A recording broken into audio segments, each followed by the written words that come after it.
Yeah, I remember Kobe Bryant said on the radio that he wanted to trade. It wasn't even like through reporters or sources. He Yes. came out on the radio and said, I wanted to be traded. He put his name on it. And absolutely, they waited him out. And it is a little bit of a battle of wills because James has 2 years left on his deal.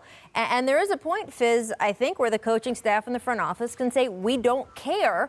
You need to be out on the court and play. And remember, if NBA players, quote, sit out, it's not like the NFL. NFL players can sit out and their contract year continues, even if they're not getting paid. With the NBA, if you don't report, your contract year does not start. So those 2 years he has left on his deal with the Rockets, if James would say, and he's obviously not going to do this, but just to explain the difference, if James's strategy was somehow, well, I'll just sit out this season, he would come back the next season and still have 2 more years left on his deal. Inside the franchise, what are the discussions, Fizz, that as a coach you're having with the front office back and forth about how to handle it and what to say to the other players?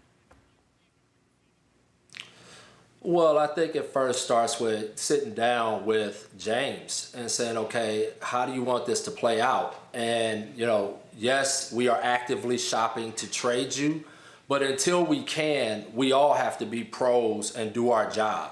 And you would expect and you would want to encourage him to be that type of person that would come out and play until that opportunity came up where a deal could be worked out.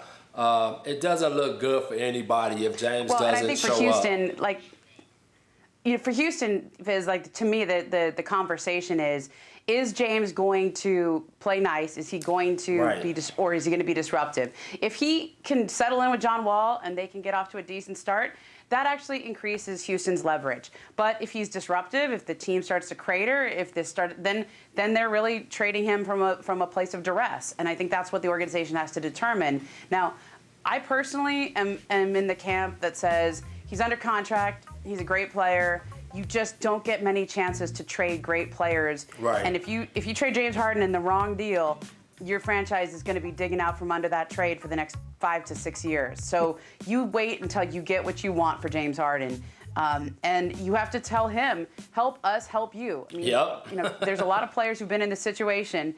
And if you help us help you, then you can get to where you want and we can get something in return for you. And that's where that professionalism comes in, where you just say, hey, listen, come out, play hard like you always do, perform at a high level.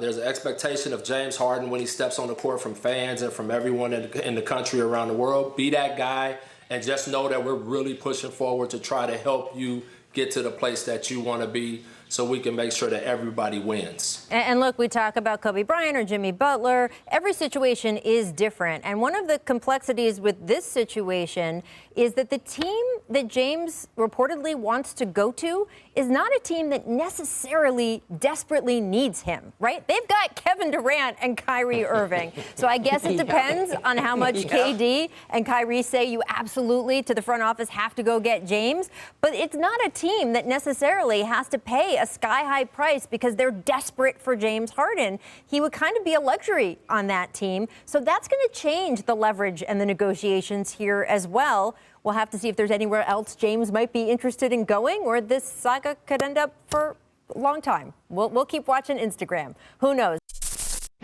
Thanks for watching ESPN on YouTube. For live streaming sports and premium content, subscribe to ESPN+.